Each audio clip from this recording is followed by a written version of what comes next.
I'm Ariel Gore. I'm the editor of Santa Fe Noir. The stories in this collection reflect a fundamental truth about this city. History depends on who's telling it. Too often, the story of Santa Fe has been told only by the conquerors and the tourism PR firms. In Santa Fe Noir, you'll hear the voices of the others, locals and native people, unemployed veterans and queer transplants, the homeless and the paroled to hear. When I asked these contributors if they had a Santa Fe story to tell, they invariably shrugged and said something to the effect of, "Oh, I've got a story, all right, but it might not fit the image of Santa Fe you're looking for." I said, "Try me." They came back with the stories that never make the glossy tour brochures: the working class and the underground, the decolonized and the ever haunted, the Santa Fe only we know. Conquered and reconquered, colonized and commodified, Santa Fe understands, from historical genocide to the murders of family members, the intimacy of violence. Hello, my name is Tomas Moniz, and my story is called I Boycott Santa Fe. And it's about the Rancho Viejo area. So the story is informed by some of my experiences, and my memories are really about driving the freeway from Albuquerque to Las Vegas, New Mexico. And we rarely ever stopped in Santa Fe. And my family would tell me stories why. Um, and they would tell me stories about the construction that most of the men in the family drove to Santa Fe to do while living in Las Vegas. And so that area was the area they did a lot of work in. And I also heard stories about the prison, which factors into my short story as well. So I'm going to read a little paragraph. I hope you enjoy.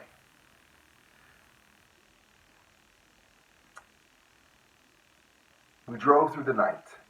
I imagined all those deaths, all this history of violence spreading across the desert, the mesas, the arroyos, the stories of natives resisting U.S. soldiers, of Chicanos resisting ranchers and hippies, of women resisting machista men, of my father and my mother, and all they showed me about loving and hating and surviving.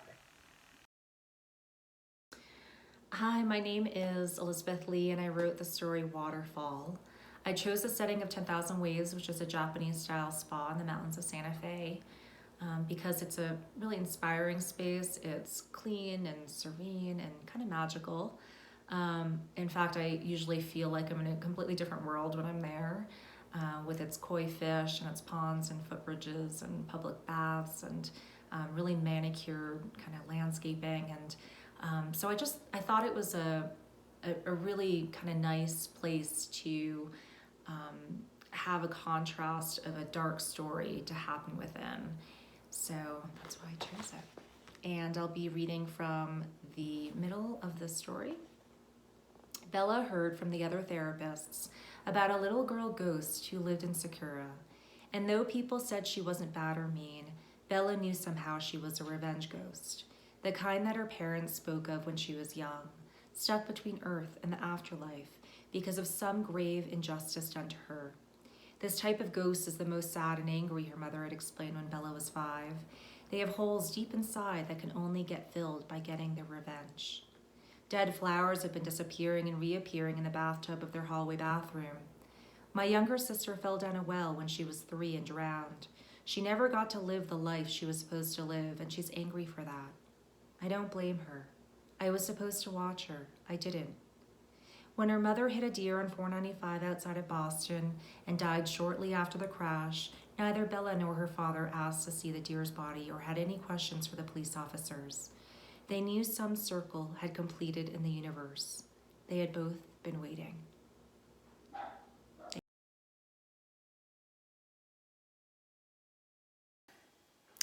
My name's James Reich. I wrote a story called Me and Say Dog. It's set at the Hotel La Fonda, Santa Fe Plaza, and on the bloody hills of the Sangre de Cristo Mountains, as inspired by Patricia Highsmith and the secret history of Billy the Kid. So it is with dreams, so it was with Billy. The last hotel is low in the rosy sediment, where the subterranean parking lot gouges like a grey gold mine. Everyone loves Billy, in the way that crows love their scarecrow. You know the sepia smut of his photograph, the stupid eyes, the rabbit teeth. I like to come to the hotel and pretend. The scent of his groin like raw lamb. He shrugs through the furniture like a civet cat, drifts up through the floor. What was Garrett thinking with this feral boy?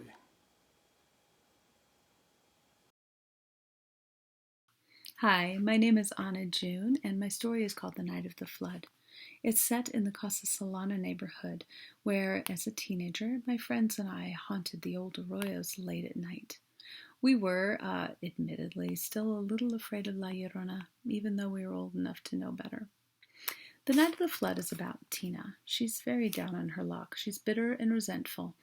She spent a long summer at 17 living in Santa Fe with her Aunt Mimi, and it was there, toward the end of her stay, that some things happened that would haunt her forever. When the story opens, we find her at the casino trying to count cards but losing her money. That's the story of her life, really. And then she gets the call that her Aunt Mimi has died.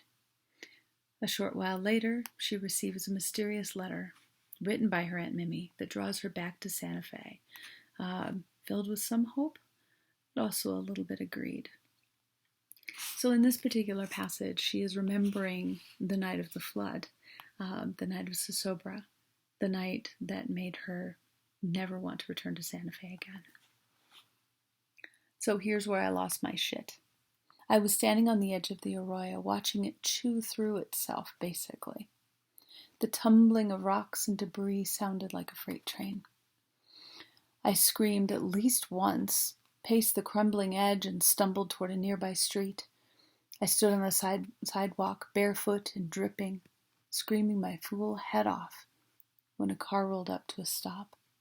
Its light on my body made the world drop away, and I felt suddenly so alone, more alone than I had ever felt before.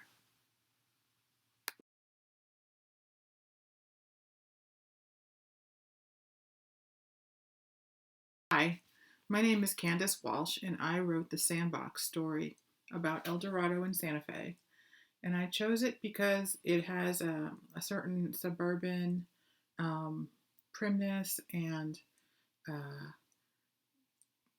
it's in those neighborhoods that I think that the most surprising darkness can come forth when you're not expecting it.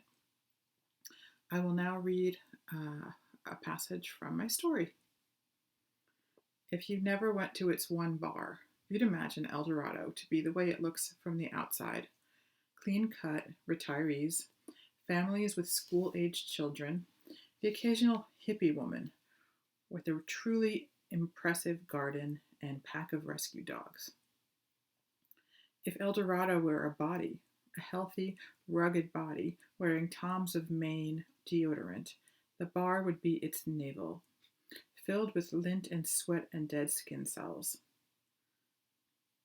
A pungent odor, nooks and crannies hairy around its perimeter. The only thing that bar had going for it was that the manager usually hired lesbians to bartend. I still miss Josie. She leavened the tavern's funk with her swagger, the twinkle in her hazel eyes. Before she moved back to Sacramento, we could expect the occasional free beer to slide into our progression of pints, along with impromptu slam-style erotic poetry. Snippets. It says a lot that I still think of her so fondly, considering that a few weeks after Josie left, my girlfriend Rose followed her, that dreadlocked, freckled, gap-toothed siren, to the city of trees. I didn't see it coming. Maybe the erotic poetry should have tipped me off.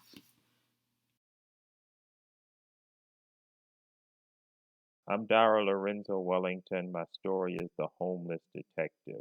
It's a murder mystery about a man named Leo Malley who's homeless, but it's also a story about the violence inherent in homelessness. In this excerpt, Leo, who's been reading about a series of murders in town, is bicycling to shelter wherever he can find it because he's been caught in the rain. And that leads him to philosophize about his condition.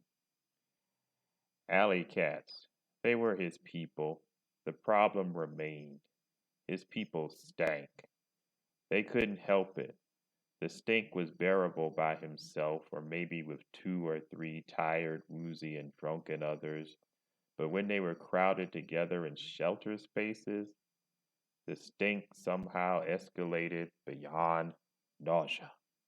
They stank, they raged. They raged because they'd been kicked out of homes, kicked out of apartments, kicked out of overpriced Motel 6s. They raged because they'd gone too long feeling threatened, solitary, going hungry, and then when they collected nickels and dimes, they were still obstinately criticized, still hassled by business owners who controlled where they could and couldn't sleep. And if they stuck around, they got cuffed by the cops. They raged because at the shelter, in lieu of housing assistance or small sums, they were given clothes. Lots of hand me downs, shawls, slacks, coats. Hey, somebody found a silk shirt inside the donations closet. But then, without other assistance, they were told to do something, get a life, get a job, while the new clothes soiled.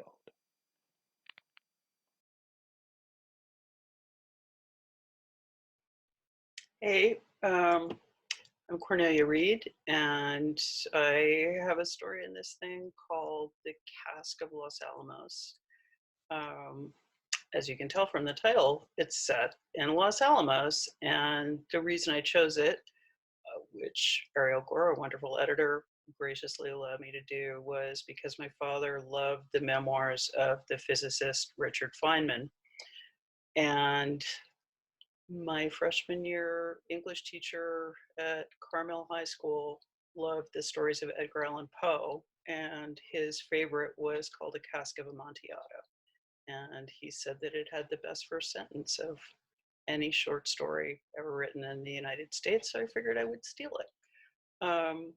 Richard Feynman, as I said, physicist, brilliant dude, very involved in the Manhattan Project. And I'll just give you a little taste of it, skipping around. The 1,000 injuries of Richard Feynman I had borne as best I could, but when he ventured upon insult, I vowed revenge. The fatal day, Monday, July 16th, 1945, began as nearly any other in our part of New Mexico. There was the same chill of pre-dawn as we rose in darkness from our plebeian bunks in various raw Quonset huts, or the old dormitories of the boys' school that had once graced this plateau. I will say our usual chatter over the shared sinks was muted, and few, if any, seemed interested in breaking the night's fast.